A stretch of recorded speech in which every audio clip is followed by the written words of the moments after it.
టాలీవుడ్ ప్రముఖ నటుడు కోటా శ్రీనివాసరావు మరణ వార్త ఇండస్ట్రీకి తీరని లోటు అని చెప్పాలి. గత కొంతకాలంగా అనారోగ్య సమస్యలతో బాధపడుతున్న ఈయన నేడు ఉదయం 4 గంటల సమయంలో కన్నుమూశారు. నేడు సాయంత్రం ఆయన అంత్యక్రియలు మహాప్రస్థానంలో జరుగుతాయి. ప్రస్తుతం ఈయన అంతిమయాత్ర కూడా ప్రారంభమైంది. ఇకపోతే కోటా శ్రీనివాసరావు మరణించిన తర్వాత ఆయన సినీ జీవితానికి సంబంధించి ఎన్నో వార్తలు వెలుగులోకి వచ్చాయి. ఈ క్రమంలోనే టాలీవుడ్ ఇండస్ట్రీకి చెందిన ఒక స్టార్ హీరో కోటా శ్రీనివాసరావును దారుణంగా అవమానించారంటూ ఒక వార్త బయటకొచ్చింది. ఈ విషయాన్ని స్వయంగా కోటా శ్రీనివాసరావు ఇటీవల ఒక ఇంటర్వ్యూ సందర్భంగా తెలియజేశారు. ఒక ఇంటర్వ్యూలో భాగంగా ఆయన ఈ విషయం గురించి మాట్లాడుతూ, గతంలో తాను రాజమండ్రిలో ఒక హోటల్లో బస చేశానని, అయితే లిఫ్ట్ దగ్గర తాను ఎదురు చూస్తూ ఉండగా కొంతమంది పక్కకు తప్పుకోండి అంటూ సైగలు చేశారు.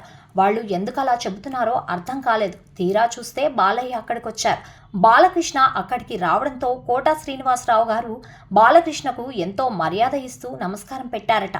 వెంటనే బాలయ్య కోటా ముఖం మీద కాండ్రించి ఉమ్మివేశారు. దీంట్లో తనకు ఏమీ అర్థం కాలేదు. ఆయన ఎందుకలా చేశారో తెలియక షాక్లో ఉండిపోయానని కోటా ఇంటర్వ్యూలో తెలియజేశారు. ఆయన ఎందుకలా ప్రవర్తిస్తారో నాకు తెలియలేదు. ఆయన ముఖ్యమంత్రి గారి అబ్బాయి, ఎప్పుడు ఎలా ప్రవర్తిస్తారో కూడా తెలియదని కోటా శ్రీనివాసరావు తెలిపారు. ఇక ఈ ఘటన తనని ఎంతగానో బాధ పెట్టిందని కోటా తెలిపారు. బాలయ్య కోటా శ్రీనివాసరావు గారి పట్ల కోపంతోనే అలా చేసి ఉంటారని పలువురు భావిస్తున్నారు. కోటా శ్రీనివాసరావు మండలాధీశుడు అనే సినిమాలో నటించారు. ఈ సినిమాలో కోటా ఎన్టీఆర్ పాత్రలో నటించారు.